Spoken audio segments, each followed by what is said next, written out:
Assalamualaikum warahmatullahi wabarakatuh. Balik lagi bersama saya Muhammad Farwis Raki. Seperti biasa kita akan mereview materi atau review jurnal, learning journal yang pernah kita bahas di pertemuan sebelumnya pada hari Rabu oleh Bapak Adi. Di situ kita membahas tentang materi teknik penulisan opini features di media massa. Oke, baik, kita langsung masuk ke definisi opini dan features.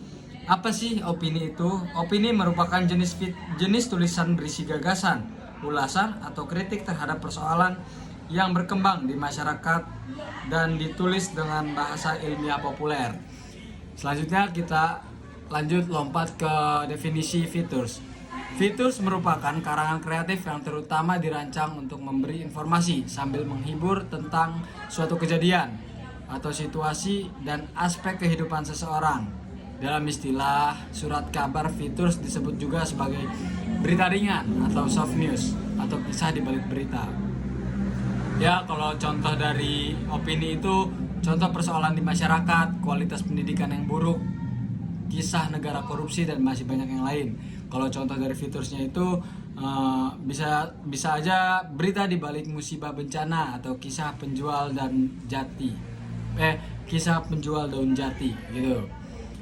Lanjut kita ke rambu-rambu penulisan artikel. Rambu-rambu penulisan artikel itu terbagi menjadi 3, teman-teman. Yang pertama itu ada persoalan aktual dan menjadi perhatian masyarakat. Yang kedua, masalah yang ditulis tidak menghasut, mengadu domba, dan memfitnah. Yang ketiga, tulisan berupa solusi terhadap persoalan. Kita lanjut ke teknik menulis artikel. Banyak sekali teknik-teknik menulis artikel opini ya. Yang pertama itu kita harus ada masalah dulu gitu loh. Ada masalah yang akan ditulis. Kita harus mengetahui ada masalah yang harus kita tulis gitu. Masalah dapat diperoleh dari searching di internet, membaca buku, atau pengalaman. Jadi mungkin teman-teman di jalanan ketemu masalah seperti kayak kecelakaan atau apa gitu kan, ada opini dan yang lain-lainnya kita paparkan di artikel tersebut. Atau contohnya korupsi, kita memaparkan opini kita di masalah korupsi tersebut. Yang kedua itu ada lengkapi masalah dengan bahan pustaka. Kita harus lihat dari sumbernya dari mana gitu kan. Kalau misalnya dari pengalaman, ya tulis dari pengalaman saya, pengalaman penulis pribadi gitu kan.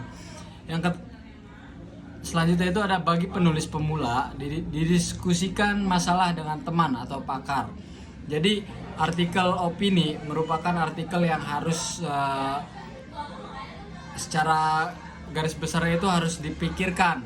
Kalau tidak matang, lebih baik penulis pemula ini mendiskusikan terlebih dahulu lah, bertanya-tanya ke yang lebih ahli gitu kan. Selanjutnya ada artikel harus didukung fakta dan data. Tentu artikel opini harus sesuai dengan data atau fakta dan datanya gitu ya. Selanjutnya artikel harus ada saran dan pemecahan. Kita nggak bisa cuman ngasih kritik doang, ngasih opini kita tanpa ada saran atau solusi gitu kan. Selanjutnya ada mencantumkan sumber kutipan jika mengutip pendapat orang lain. Ya, teman-teman mungkin paham akan tadi ya. Yang ke-8 itu jika penulis ragu terhadap persoalan, batalkan aja penulisan. Yang tadi saya sebutkan, artikel ini harus konkret, beritanya harus konkret. Jadi kalau ragu-ragu, kalau ya masih setengah-setengah untuk membuat opini terhadap masalah yang ada, mending dibatalkan saja gitu kan. Khawatir kalau ragu-ragu dan menyebabkan ke miskomunikasi atau yang lainnya, itu bisa jadi permasalahan. Lanjutnya kita aktualitas opini. Aktualitas opini terbagi menjadi 2, yaitu yang pertama berkaitan dengan kejadian yang ada di tengah-tengah masyarakat seperti wabah, unjuk rasa, kenaikan gaji, dan yang lain-lainnya. Seperti kalau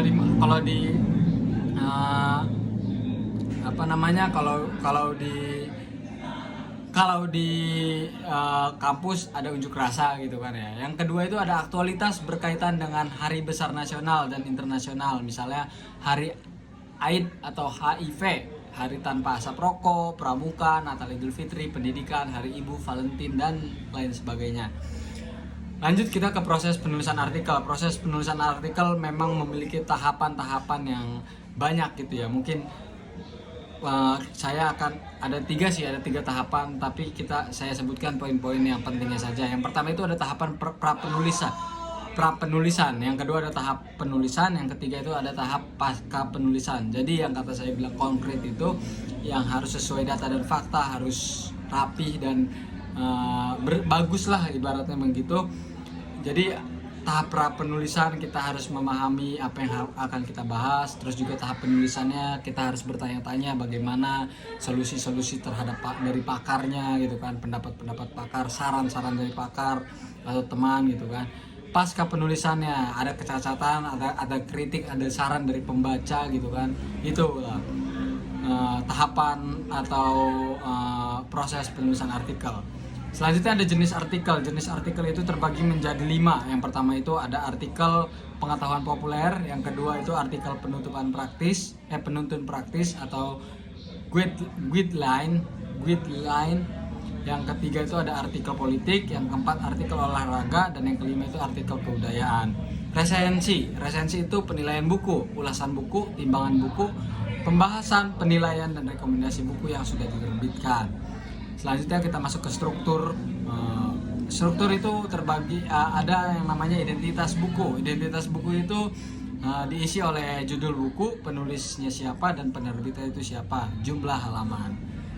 Selanjutnya ada tahun terbit dan edisi.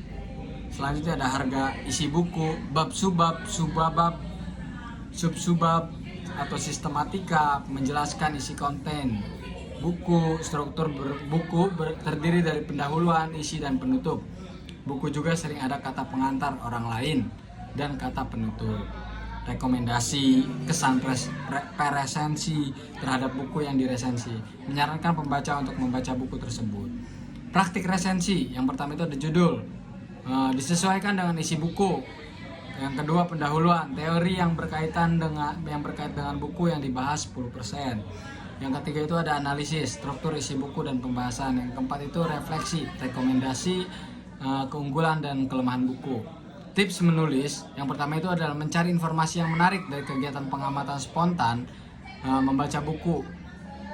Yang kedua itu ada tulis apapun juga yang menarik dari tempat ibadah, khutbah seperti itu, yang Anda baca, yang Anda lihat, dan yang Anda dengar. Dan yang ketiga itu setelah punya data menarik, cepat ditulis draft. Tidak perlu takut salah, tujuannya adalah tulisan yang jadi cerpen, puisi, opini, fitur, naskah, drama, novel, dan yang lain-lain. Yang selanjutnya itu ada setelah kita membuat draft, selesai, lakukan revisi isi. Bahasa, kata, diksi, kalimat, paragraf, ejaan, tandu baca, dan yang lain-lain kita harus merevisi. Harus lebih baik gitu ya, untuk menarik pembaca, biar pembaca itu paham akan hal yang kita sampaikan. Dan yang terakhir itu ada kirim media langsung, lebih disukai dikirim ke email gitu teman-teman. Jadi cukup sekian materi yang bisa saya review atau ulas pada pertemuan kemarin. Saya ucapkan terima kasih. Wassalamualaikum warahmatullahi wabarakatuh.